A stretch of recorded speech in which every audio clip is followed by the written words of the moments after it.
So, questions. Those are all like questions to ask yourself. Um, Another big one, and people don't necessarily think about it. Now, that would not necessarily be something that would happen like all of a sudden, although it could, but is your cat declawed? So you will learn very quickly. I work rescue, okay? So we learn a lot of things. And one of the first thing I've learned is what declawing is. So if you look at your finger, it's like pretty much just cutting the tip at the first phalange. That's what declawing is. So guess what? You will never, never hear me recommend declawing a cat, okay? I don't care. There's so many other options that can be done, and we'll talk about that. Do not declaw your cat. It's torture. You don't want to do that.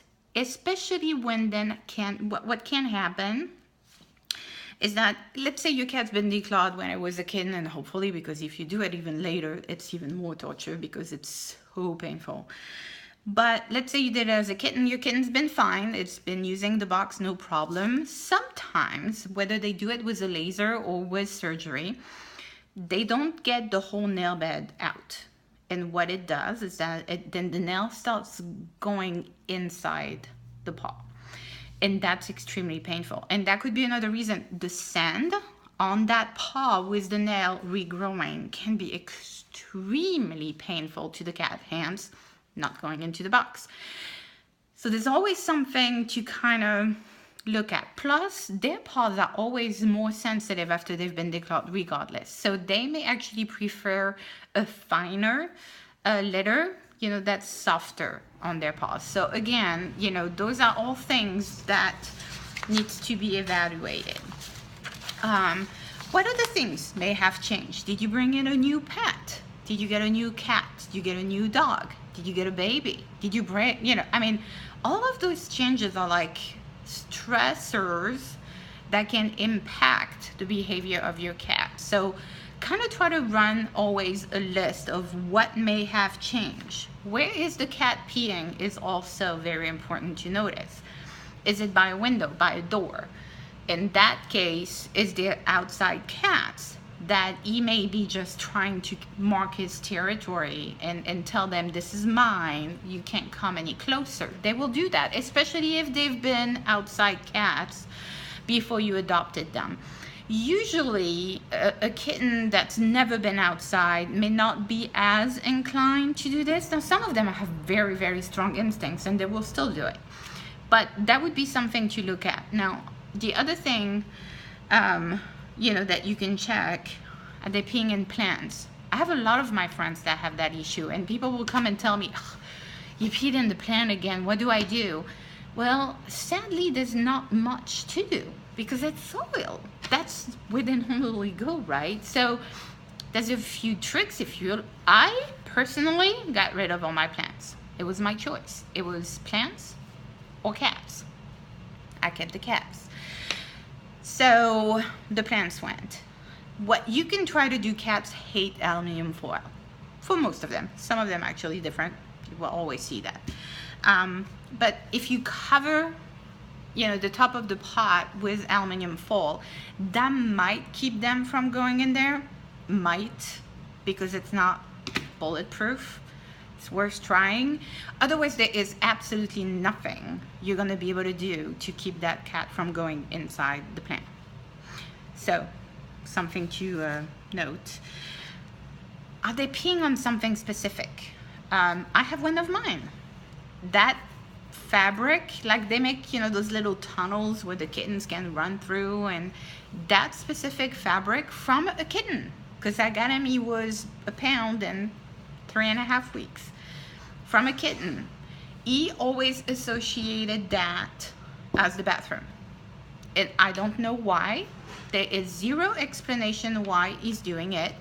I removed the tube when he was a little because I was just like, okay, kittens, they don't know. Just totally trashed it, right? Because it was ruined anyway. But then as I was fostering new kittens, like almost 2 years later, mind you, I bought a new one. Adult kitty, went in the tube, peed again. So I never bought those things. And if I don't have it in my house, there's never an accident. It's that specific fabric. Now, some of them, it can be one of those, like, I know some of my friends have like those fur, you know, like either throw or rugs or whatever. That's sometimes a big trigger. If your cat has a trigger and it's not something you can help, the easiest way is always just to remove the trigger. That's my personal opinion. And then when they pee, do they always go to the same spot?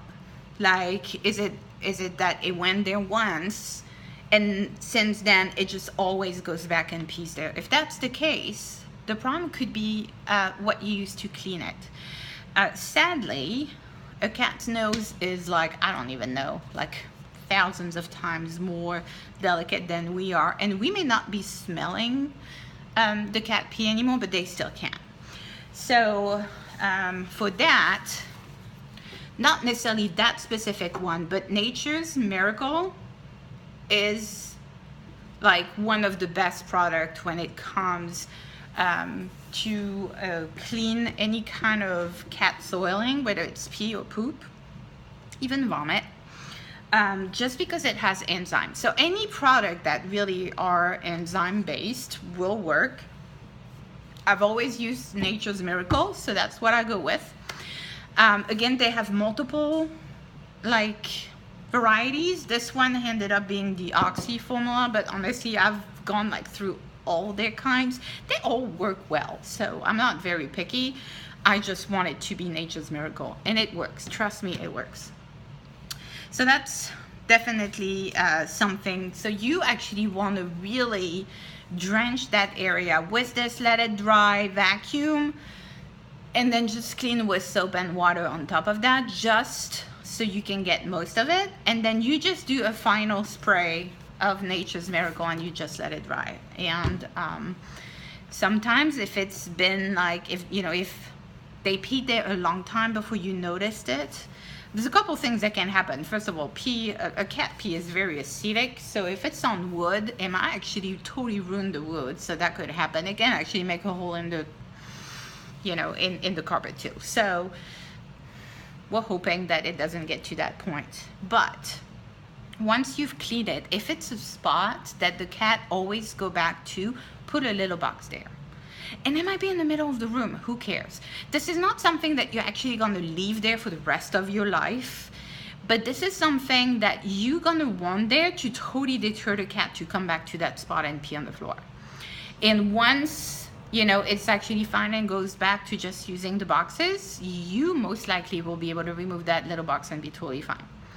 So that's definitely something that you can do.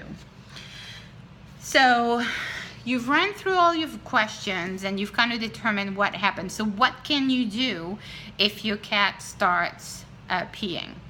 If you don't have the right number of boxes, add one. I will always recommend to start there because you wouldn't believe how many times it actually works. Just